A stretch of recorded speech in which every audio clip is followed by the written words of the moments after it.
Hi guys, welcome back to our YouTube channel and thank you so much for watching today. If this is your first time on this YouTube channel, you are highly welcome, and for those who didn't know, my name is Milton Fonkwa.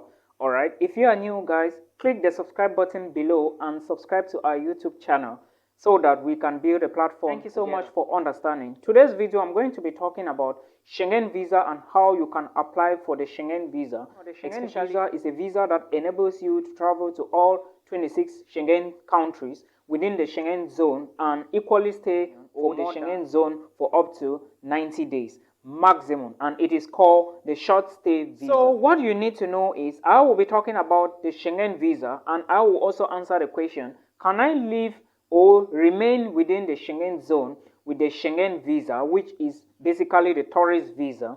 Can I stay for more than 90 days? A lot of people have been asking, and we are going to discuss about that right here. You also need to understand that the Schengen visa, like I said, is a short stay visa, and you are going to be applying for it. It depends on the country in which you want to go, and some embassies would conduct an interview face to face, for example the German embassy, while others you will not go to the embassy, but you will rather go to the second or third party called the VFS Global, alright, which is the visa facilitator service. Now, what about the Schengen visa and some of the requirements? I will be talking about the requirements very soon, but I also want to make you understand that there are some countries that you are going to apply for the Schengen visa, but you are not going to the embassy. You are rather going to their VFS office or the second party or third party in charge to process the tourist visa, which is also the Schengen visa. Some of these countries include France, the Netherlands, Spain, and Sweden. Alright, these countries, if you want to immigrate to these countries for touristic purposes and you are to apply for the visa, you are only going to go through the VFS Global. However, if you want to migrate to Germany as a tourist or using the Schengen visa, you are going to go to the German embassy for a visa interview. Now, there is something most people do, which I will state here categorically clear that do not do it. It is called lies telling. If you go to the embassy for a Schengen visa, or if you go in search for a visa, make sure everything you say remains the same. Don't say A now and you mix it with B. That is what is going to cause the visa authorities to reject your visa. Now, we have finished with that. Let's move on to the documents you need in order to apply for the Schengen visa. Remember, I said the Schengen visa is also called the tourist visa. Therefore, you need certain documents, and I will be starting with the very first document, which is the visa application form. With the Schengen visa application form, make sure you fill it to the core. Don't make errors, because errors will lead to the rejection of the visa, and make sure you put appropriate dates in position. Do not mix the dates.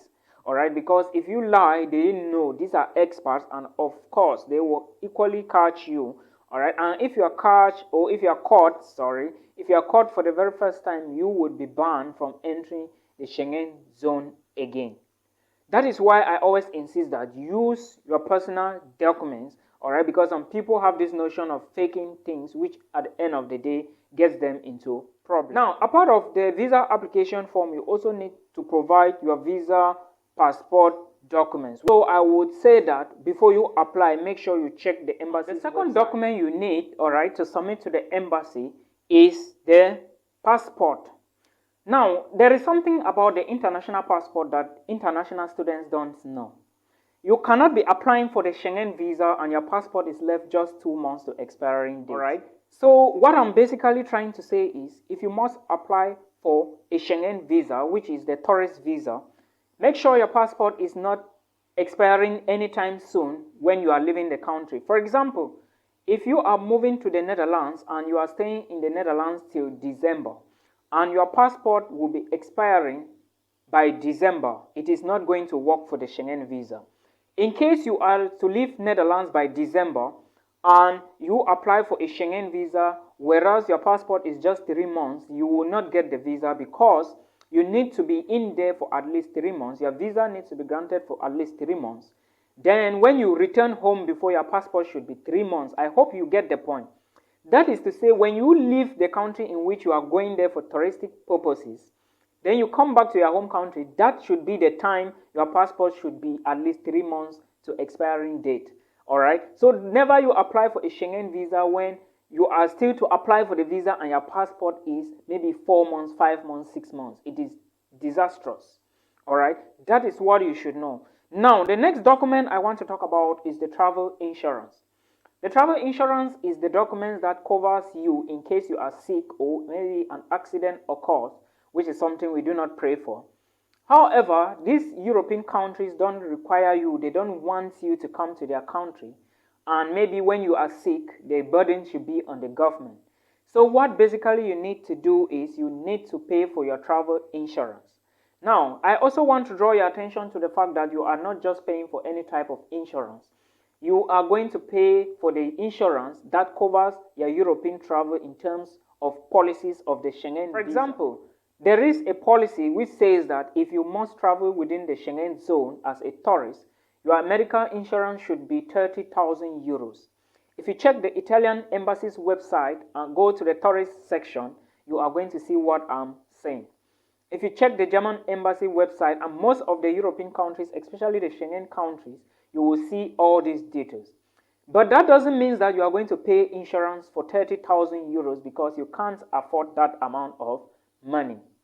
Now, what you need to do is to just go to an insurance company, tell them that you want to travel to this said country, for example, France, for 3 months or for 21 days or for 38 days, and you need an insurance policy. You are going as a tourist.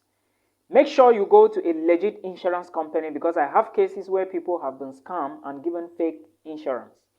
Now, when you mention this to the company, the insurance company, AXA is another one, Swisscare is another one. When you mention this, they are going to tell you how much you are going to pay for the insurance to apply for your Schengen visa. Remember I said some countries within the European Union or the Schengen zone, like France, the Netherlands, Spain, you will not go to their embassy for the visa interview. However, other countries like Germany, you have to be present at the embassy and you are interviewed. Remember I said don't lie. Now, the next document I want to talk about is your passport size photograph. I don't know if I mentioned that before, but if I didn't mention that, just make sure you have 2 identical passport size photographs with you, and they should be identical, like I said, and recent photos. My face, as you see like this today, may not be the same face you will see in 2025. That is why they always insist on recent photos. Now, you also need a visa fee, all right, and you also need a fee for the insurance. And of course, when you are booking the appointment with the VFS Global, you equally need a fee.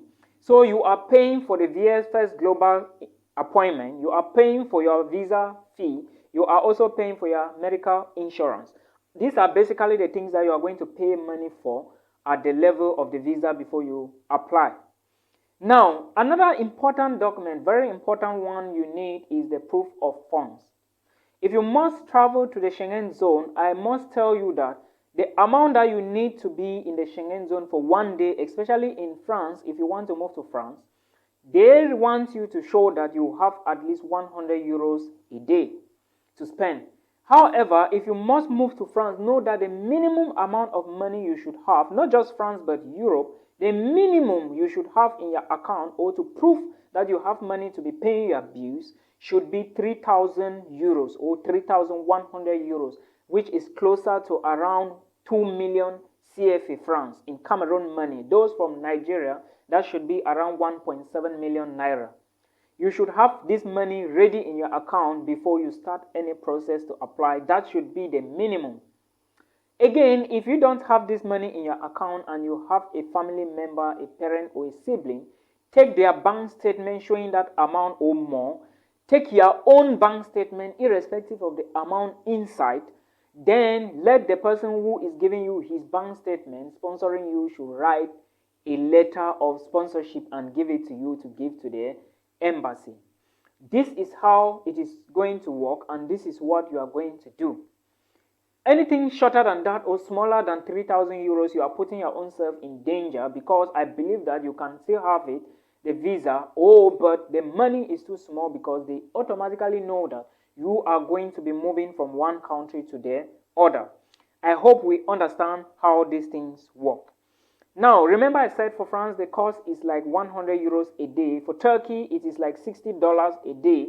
For Spain, it is like 70 euros a day. So know these differences. All right. I have once applied for this, though I will not explain anything further than this, but just understand that this is how it works.